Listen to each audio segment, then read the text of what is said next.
Kuelekea siku ya wanawake duniani, tukitaka kuonyesha ulimwengu namna Uislamu ulivyomtukuza mwanamke, leo tumtazame mwanamke shujaa na mlezi wa Mtume Muhammadin sallallahu alaihi wasallam, Ummu Ayman. Mwanamke aliyekuwa karibu na moyo wa Mtume Muhammadin sallallahu alaihi wasallam tangu utotoni mwake. Jina lake halisi ni Barakatu bintu Thaghlaba. Alitoka Habasha, Ethiopia leo, na aliingia katika familia ya Abdullahi, baba mzazi wa Mtume Muhammadin sallallahu alaihi wasallam, kama mtumishi. Lakini historia leo haimkumbuki kama mtumishi, inamkumbuka kama mlezi, mama wa pili na shujaa wa imani. Baada ya kifo cha Bi Amina, mama wa Mtume Muhammadin sallallahu alaihi wasallam, Ummu Ayman ndiye aliyemlea Muhammadin sallallahu alaihi wasallam tangu angali mdogo. Alimsindikiza kutoka Madina kurudi Maka, akamhudumia kwa upendo na huruma. Mtume alipokuwa mtu mzima alimuita kwa heshima. Ummu Ayman alikuwa miongoni mwa watu wa kwanza kuslim. Alivumilia mateso ya Maka kwa saburi ya hali ya juu. Alishiriki katika hijra kwenda Madina, akitembea jangwani peke yake kwa imani isiyoterereka. Aliolewa na Zaid bin Harith, wakapata mtoto aitwaye Usama bin Zaid, kijana ambaye baadaye alikuja kuwa kamanda wa jeshi akiwa na umri mdogo.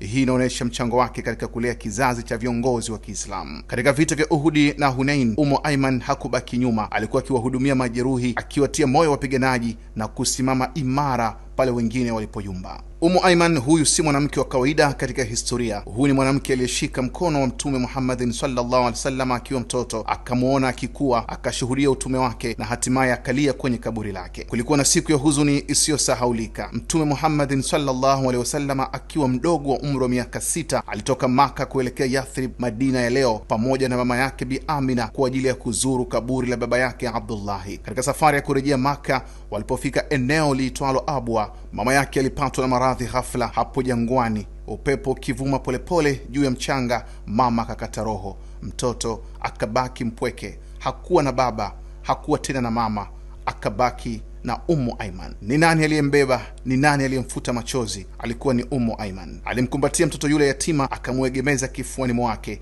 akamfariji kwa sauti ya mama. Alimchukua kutoka Abwa hadi Maka, akimlinda, akimlea, akimhifadhi kama jicho la moyo wake. Ndipo babu yake Abdul Muttalib alipomchukua Muhammad nyumbani kwake ili aendelee kumlea, lakini hakumwacha Ummu Ayman, alimchukua naye kwa sababu alijua huyu si mtumishi tu, huyu ni mama wa pili wa mtoto huyu. Baada ya kifo cha babu yake, upendo ule ule uliendelea chini ya ammi yake Abu Talib, na katika nyumba hiyo pia Ummu Ayman aliendelea kuwa karibu na Mtume Muhammadin sallallahu alaihi wasallam, akimhudumia, akimwangalia, akimlinda. Mtume mwenyewe aliwahi kusema, huyu ni mama yangu baada ya mama yangu. Hebu tafakari uzito wa kauli hii. Si maneno mepesi, ni heshima ya juu kabisa. Ummu Ayman ni mwanamke pekee aliyemuona Mtume Muhammadin sallallahu alaihi wasallam akiwa mtoto mdogo akicheza katika mitaa ya Maka. Akamuona akifikia baleghe, akijulikana kwa uaminifu wake al-Amin.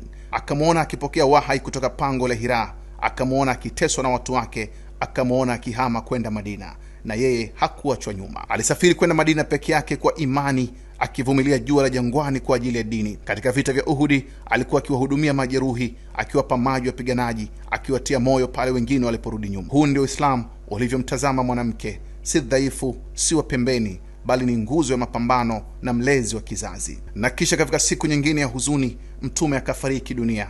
Wakati Abu Bakar na Umar walipomtembelea Ummu Ayman baada ya mauti ya Mtume, walimkuta akilia sana. Wakamuuliza, mbona unalia ewe Ummu Ayman? Hujui kuwa yaliyo kwa Allah ni bora kwake? Ummu Ayman kwa sauti ya huzuni akasema, najua, lakini nalia kwa sababu wahai umekoma kutoka mbinguni. Maneno yale yakawatoa machozi hata wao. Huyu ndiye mwanamke aliyemuona Mtume akiwa yatima, akamlea. Akamuona akiwa kijana, akamheshimu. Akamuona akiwa nabii, akamwamini. Akamuona akiwa kiongozi, akamuunga mkono, na akamuona akirejea kwa Mola wake, akamlilia. Ni mwanamke aliyebeba historia ya Mtume kutoka utotoni hadi umauti wake. Leo tunapoelekea kuadhimisha siku ya mwanamke duniani, simulizi ya Ummu Ayman inatukumbusha kuwa Uislamu haukumweka mwanamke pembeni ya historia, ulimweka katikati yake. Katika machozi yake kuna mapenzi, katika uvumilivu wake kuna nguvu, na katika maisha yake kuna ushahidi kuwa mwanamke katika Uislamu ni rehema, ni ujasiri, ni uti wa mgongo wa jamii.